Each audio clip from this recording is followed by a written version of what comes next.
मेरे अजीज गरीब बेरोजगार दोस्तों, आप सबका टारगेट विद पार्थ में स्वागत और अभिनंदन है। आज हम लोग कृषि उत्पादन को पढ़ेंगे भारत में और विश्व में। यकीन मानिए ये जो कंटेंट है जो हार्डली 10 या 12 मिनट लेगा, इस कंटेंट से आपको 2 से 3 प्रश्न मिलना तय है और इन प्रश्नों को ऐसे याद कराऊंगा कि तुम कभी भूलोगे नहीं और इसके साथ ही होंठों पे हंसी भी आएगी। हो सकता है कुछ लोग मुझको बुरा भला भी कहें, तो कह लीजिएगा यार, वैसे भी मुझे फ़र्क नहीं पड़ता है, क्या कर लोगे मेरा। तो जो लोग नए हैं भाई वो सब्सक्राइब करें और जो पहले वाले हैं वो लाइक करें। चलो आगे बढ़ते हैं। कृषि का जीबीए में योगदान यहाँ से भी प्रश्न पूछ लिया जाता है। 1950 के आसपास ये 55% था। अब जो है घट के कितना रह गया, 17.7%। तो ये दोनों फैक्ट याद रखिएगा, हो सकता है स्टेटमेंट के रूप में आपसे पूछ ले। तो अभी कितना है, 17.7%, लेकिन इस पर लोगों की निर्भरता कितनी है, कितनी जनसंख्या इस पर निर्भर कर रही है, तो 55%। आप अनुमान लगा सकते हैं कि एक ऐसे उद्योग पर 55% आबादी निर्भर कर रही है जिसका जीबीए में योगदान महज 17.7%। तो ये क्या है, गरीबी का एक कारण है। ये चीज़ें दिमाग में बिठाए रहो। फसलों से क्वेश्चन पूछ लिया जाता है तो 3 प्रकार की हैं, रबी, खरीफ और जायद, जो सर्दियों में बोई जाती हैं। ठीक है, जो अभी बो दी गई हैं। जो लोग मेरी तरह खेती किसानी से जुड़े हुए होंगे वो समझते होंगे। गेहूँ बो दिया गया है, जौ, सरसों, मटर, चना, मसूर ये सब बो दिया गया है, अभी खेत में तैयार हो रहा है। कैसे याद रखना, जो लोग नहीं जानते हैं उनको बता दूं, शहर में रहते हैं जो खेती किसानी से नहीं जुड़े हैं, तो आप साग तो खाते ही होंगे। सरसों, मटर, चना और मसूर, इन चारों का साग बाज़ार में मिल जाएगा। तो जो जो अभी बाज़ार में मिले साग, वो सब का सब किस में आएगा, रबी में। गेहूं का भैया है जौ। होली पे आपने आखत डाले होंगे, तो आखत गेहूं के नहीं होते, वो जौ के होते हैं। आपके यहाँ जिसके भी हों, लेकिन हमारे यहाँ जौ के होते हैं। तो गेहूं और जौ भैया भैया हैं, तो ये भी रबी की ही फसल में आते हैं। खरीफ की बात करें, जब मानसून आता है तब इनकी बुआई या रोपाई होती है। इसमें धान, बाजरा, मक्का, मूंगफली, अरहर और कपास आते हैं। जायद इन दोनों के बीच की फसल। मानसून से पहले जब खूब गर्मी लू लपट चलती है, तब हम लोग क्या करते हैं, खरबूजा खाते हैं, बाज़ार में मिलता है, तरबूज मिलता है, खीरा मिलता है, ककड़ी मिलती है, फूट मिलती है और भी कई चीज़ें मिलती हैं। तो ये सब जायद में आती हैं। तो इनको भी याद रखिएगा, कभी कभी क्वेश्चन पूछ लिया जाता है और आरओ में तो प्रायः पूछ ही लिया जाता है। एमएसपी की बात करें तो मिनिमम सपोर्ट प्राइस इसकी फुल फॉर्म है। सरकार के द्वारा जो किसानों की फसलें हैं उनका एक उनकी न्यूनतम कीमत जो है वो सरकार की ओर से तय की जाती है और ये बुआई से पहले इसकी घोषणा कर दी जाती है। इसका निर्धारण कौन करता है, कृषि लागत और मूल्य आयोग, जिसका गठन 1965 में किया गया था। और ये कृषि एवं किसान कल्याण मंत्रालय के अधीन काम करता है। और याद रखिएगा, इसकी जो अनुशंसाएं हैं ये केवल सलाहकारी टाइप की हैं, ये बाध्यकारी नहीं हैं। यदि स्टेटमेंट बना के पूछ ले तो भटकिएगा मत। इसकी जो अनुशंसाएं उनको मंजूरी कौन देती है, आर्थिक मामलों की मंत्रिमंडलीय समिति, जिसकी अध्यक्षता प्रधानमंत्री करते हैं। कितनी फसलों का निर्धारण किया जाता है, तो कुल 22 फसलों का निर्धारण किया जाता है। लाभ इसका किसानों को क्या मिलता है, वित्तीय सुरक्षा मिल जाती है। आपने देखा होगा जब किसी फसल का उत्पादन ज़्यादा हो जाता है तो बाज़ार में उसकी कीमत घट जाती है और किसान क्या करते हैं, उसको सड़कों पर फैलाने लगते हैं, फेंकने लगते हैं। तो ऐसी स्थिति से बचने के लिए एमएसपी को लाया गया है।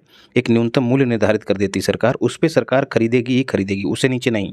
तो एक गारंटी हो जाती है। तो इससे किसानों को वित्तीय सुरक्षा मिल जाती है और कृषि क्षेत्र में स्थिरता आती है। जब एमएसपी नहीं होगा तो किसान क्या करेंगे, वो सड़कों पे फेंक देंगे और कहेंगे कि भैया हमने की तो की खेती, हमारे बच्चे नहीं करेंगे और हम भी नहीं करेंगे। यही कारण है कि किसान कृषि को छोड़ रहे हैं। और एमएसपी तो खाली ये हम आप कागज़ों में ही पढ़ते हैं, बाकी जो लोग मंडी में कभी लेके गए होंगे उनको पता है कि कितने पापड़ बेलने पड़ते हैं। 2-2 3-3 रात जो है मच्छरों से कटाना पड़ता है, पैसे भी देने पड़ते हैं। ऐसे मानक बना देते हैं कि वो घूस लेने के लिए इधर उधर से घुमा फिरा के पैसा ले ही लेते हैं किसानों से। एफआरपी की बात करें, यहाँ से भी क्वेश्चन पूछ लिया जाता है। फुल फॉर्म है इसकी फेयर एंड रिम्यूनरेटिव प्राइज। ये केवल गन्ने का होता है। इसको केंद्र और राज्य दोनों फसलें लागू करती, यार फसलें कहाँ से हो गई, दोनों सरकारें लागू करती हैं। निर्धारण इसका भी सीएसीपी करता है, कृषि लागत और मूल्य आयोग। आवश्यक वस्तु अधिनियम 1955 के तहत इसको कानूनी मान्यता प्राप्त है, किसको, एफआरपी को। लेकिन एमएसपी को मान्यता नहीं प्राप्त है, याद रखिएगा। यदि स्टेटमेंट बना के पूछ ले तो घपले मत पड़िएगा, गच्चे मत पड़िएगा। और एमएसपी को कानूनी मान्यता नहीं है, इसी वजह से आपने देखा होगा किसान प्रायः प्रोटेस्ट करते हैं। और ये हाल फिलहाल की भी खबरों में आपने देखा होगा, किसान कह रहे हैं कि कानून बना के एमएसपी की हमको गारंटी दे दो। तो एमएसपी में कुल 22 फसलें हैं, ठीक है। और हमारी जो 8वीं अनुसूची है उसमें भाषाएं कितनी है, उसमें भी 22 हैं। मूल रूप से कितनी थी भाषाएं, 14 है। तो 14 खरीफ की फसलें हो गई, जो मूल हैं इनके ऊपर और कम होती जा रही हैं। रबी में 6 और 2 वाणिज्यिक फसलें। तो ये भी जहन में डाल लेना। अब रबी फसलों को देख लेते हैं, उनका एमएसपी आपसे पूछा जा सकता है। विपणन सत्र 2025-26 अभी 24 चल रहा है, अभी बो दी गई है, अभी की बोई हुई फसल 25 में ही जाके बिकेगी, इसीलिए जो विपणन सत्र है वो 2025-26 रखा गया है। वीडियो अच्छी लग रही है तो लाइक वाइक करो यार। गेहूं का 2425, 24 के एक आगे बढ़ा देना, 25 एमएसपी रखा गया है, 150 रुपये की वृद्धि हुई है। इस तरह से भी क्वेश्चन पूछ लेता है। मसूर 6700 रुपये और वृद्धि हुई है 275 रुपये की। रेपसीड और सरसों उसका जो एमएसपी है वो 5950 रुपये, 300 की वृद्धि हुई है, सर्वाधिक वृद्धि हुई है। ये वृद्धि पिछले वाले एमएसपी की तुलना में हुई है। तो सर्वाधिक वृद्धि पहले नंबर पर कौन है? रेपसीड सरसों, दूसरे नंबर पर मसूर और तीसरे नंबर पर गेहूँ। तो अगर इनको लेके कोई क्वेश्चन बना दे, क्रम निर्धारित करने को दे दे, तो वो भी कर दीजिएगा।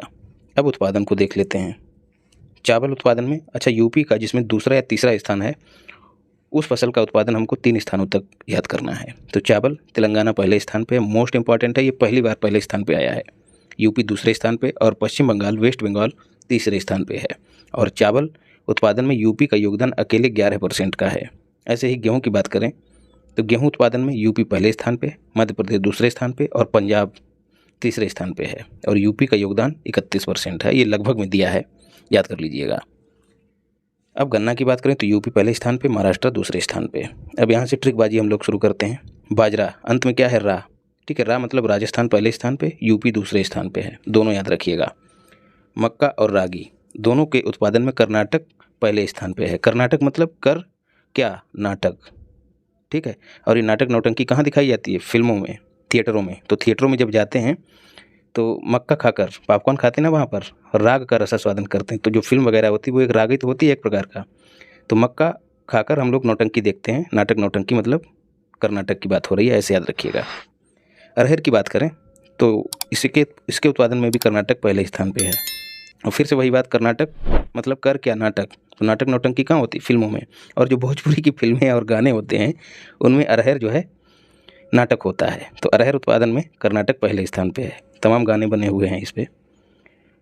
अरहर उत्पादन में उत्तर प्रदेश का तीसरा स्थान है। कैसे याद रखना है? अरहर का आ और उत्तर प्रदेश का आ, ये भी देखो मैच कर रहा है और 3 भी मैच कर रहा है। तीनों का जो पहला वर्ण तो नहीं कहेंगे पूरा, लेकिन जो पहली संरचना है शुरुआती वो सेम है, ऐसे याद रखना।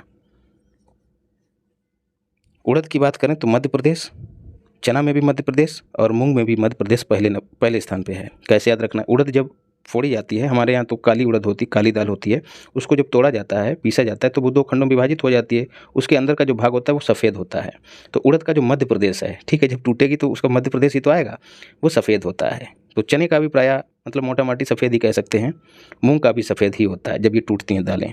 तो जो दालें टूटने पर सफ़ेद, लगभग सफ़ेद दिखाई दें, जिनका मध्य प्रदेश सफ़ेद दिखाई दे, उनके उत्पादन में मध्य प्रदेश पहले स्थान पे है। उड़द उत्पादन में यूपी का दूसरा स्थान है।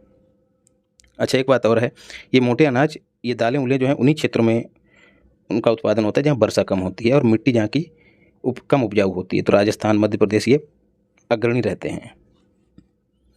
सूरजमुखी की बात करें तो ये भी नाटक करने में बहुत आगे रहता है। सूरजमुखी का फूल जिधर सूरज होता है उधर ही मुँह घुमा लेता है, मुँह घुमा के नाटक करता है। तो सूरजमुखी के उत्पादन में कर्नाटक पहले स्थान पे।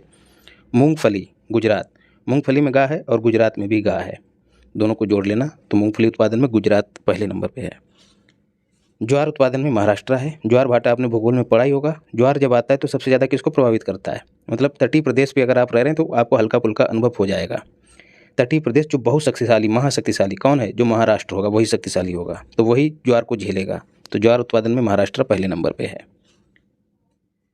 यूपी गन्ना उत्पादन में यूपी पहले नंबर पे और महाराष्ट्र इनमें आगे पीछे लगा ही रहता है, इसलिए इनको तो याद ही कर लो। यूपी का योगदान 46% है गन्ना उत्पादन में, ये फैक्ट भी याद रखना। जूट उत्पादन में वेस्ट बंगाल, जूट आप लोगों ने देखा होगा जिसको सनई भी कहते हैं कहीं कहीं। तो जहाँ पानी होता है, तालाब पोखर तलैया वगैरह होता है, वहाँ पे जूट की जो फसल है उसको डुबो दिया जाता है। फिर वो जब फूल जाती है तो उस पे से छिलका उतारा जाता है, उसी छिलके से जो है कपड़ा बनता है, रस्सी बनती है। तो जहाँ पानी ज़्यादा होगा, अब गंगा और ब्रह्मपुत्र मिलके कहाँ मिलती है जाके?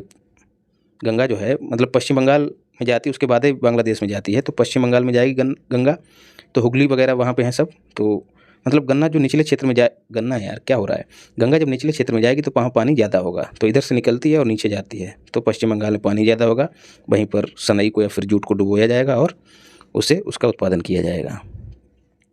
कपास की बात करें तो गुजरात पहले स्थान पे है। कपास मतलब रुई की बात होती है। रुई किस में होती है? रजाई में। रजाई को ओढ़ के क्या होता है? गुजरे रात। तो गुजरात कपास उत्पादन में अव्वल है, पहले स्थान पे है। नारियल की बात करें तो ये भी टूटने में बहुत नाटक करता है। कर्नाटक नारियल बहुत मुश्किल से टूटता है, तभी सफ़ेद वाला हिस्सा निकलता है। काली मिर्च भी टूटने में बहुत नाटक करती है, ऐसे नहीं तोड़ पाएंगे उसको, तो काली मिर्च में भी कर्नाटक पहले स्थान पे है। अंडा उत्पादन में आंध्र प्रदेश, अंडा का ये वाला लेना और आंध्र प्रदेश का आ ले लेना, दोनों को मिला देना तो सेम सेम हो जाएगा। काजू उत्पादन में महाराष्ट्र पहले स्थान पे है। ठीक, महाराष्ट्र को क्या कहते हैं, माया नगरी भी कहते हैं, यहाँ पर मुंबई है उसको माया नगरी कहते हैं। तो प्रभु की कृपा भय वो सब काजू, जन्म हमार सुफल भय आजू। तो जो लोग अर्थ प्रधान बुद्धि के होते हैं उनका अगर जन्म माया नगरी में हो जाए तो उनका जन्म जो है वो सफल हो जाता है। तो काजू महाराष्ट्र उत्पादन में पहले नंबर पे है। कॉफ़ी की बात करें तो उसके उत्पादन में कर्नाटक पहले स्थान पे है। ठीक है, कॉफ़ी का प्रचलन कैसे हुआ भारत में, यही नाटक नौटंकी फिल्में देख देख के हुआ है ना, तो कर्नाटक, तो कॉफ़ी उत्पादन में कर्नाटक पहले स्थान पे है।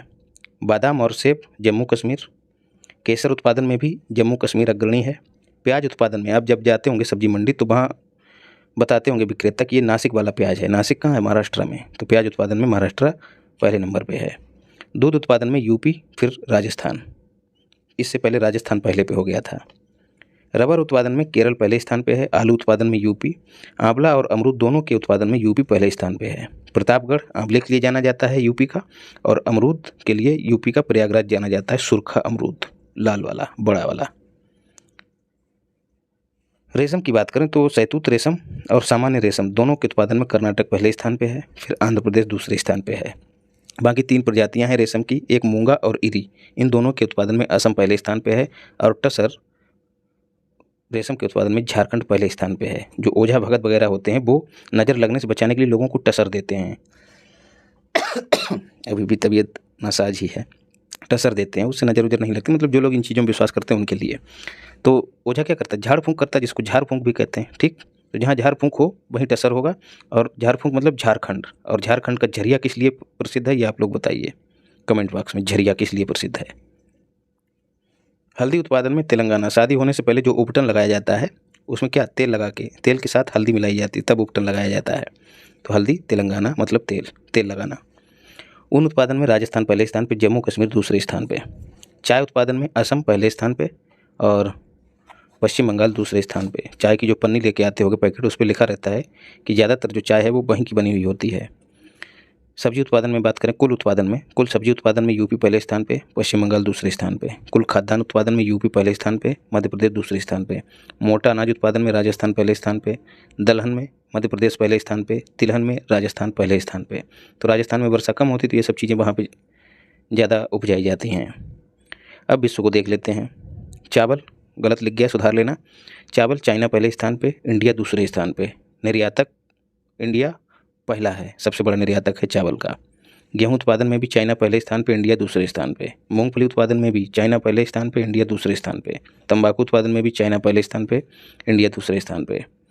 इंडिया पहला कहाँ पे है, केला उत्पादन में। कपास, यहाँ लोग रजाई ज़्यादा ओढ़ते हैं, गाने भी बनते हैं रजाई पे। दाल भी खूब खाई जाती है। जूट और मसाला उत्पादन, ये तो हम लोग अंग्रेज़ों के समय से हैं। दूसरा स्थान इथियोपिया का है, अफ्रीका का। अरहर उत्पादन में गाने बनते हैं अरहरिया पे, इंडिया पहले स्थान पे है। गन्ना उत्पादन में ब्राज़ील, फिर इंडिया, फिर चाइना। चाय उत्पादन में चाय की जहाँ से उत्पत्ति मानी जाती है, चाइना पहले स्थान पे, इंडिया दूसरे स्थान पे जहाँ ज़्यादा पी जाती है। और केन्या जिसकी राजधानी है नैरोबी, वो तीसरे स्थान पे है। लेकिन निर्यातक भी पूछ लिया जाता है। निर्यातक की बात करें निर्यातकों की, तो केन्या पहले स्थान पे आ जाएगा, चाइना दूसरे स्थान पे आ जाएगा। मक्का की बात करें, यूएसए उत्पादन में अग्रणी है, पहले नंबर पे है। मक्का में जो लोग हैं वहाँ के अधिकांश लोग जो है मांस भक्षण करते हैं, वो अपना उधर पोषण जो है वो मांस भक्षण के जरिए कंप्लीट करते हैं। और जो जानवर हैं उनका मांस बढ़ाने के लिए उनको क्या खिलाया जाता है, मक्का खिलाई जाती है। मक्का एक घास होती है अल्फांसो तो नहीं, अल्फाल्फा घास, अल्फाल्फा, ये घास भी जानवरों में मांस को बढ़ाती है। ये प्रश्न भी एक पूछा गया है यूपीपीसीएस में। दूध उत्पादन में इंडिया पहले स्थान पे, यूएसए दूसरे स्थान पे। लेकिन अगर गाय के दूध की बात करें तो गाय भले हमारी माता है, लेकिन गाय के दूध की बात करें तो यूएसए पहले स्थान पे हो जाएगा, इंडिया दूसरे पे हो जाएगा। रेशम उत्पादन में आपने पढ़ा ही होगा, सिल्क रूट चाइना से भारत होते हुए मध्य एशिया यूरोप तक जाता था, तो चाइना के बाद कहाँ आएगा, इंडिया में। कॉफ़ी की बात करें तो ब्राज़ील पहले स्थान पे, कॉफ़ी और गन्ना दोनों में ब्राज़ील पहले स्थान पे, फिर वियतनाम दूसरे स्थान पे और इंडिया तीसरे स्थान पे। काजू उत्पादन में कोट डी आइवरी पहले स्थान पे।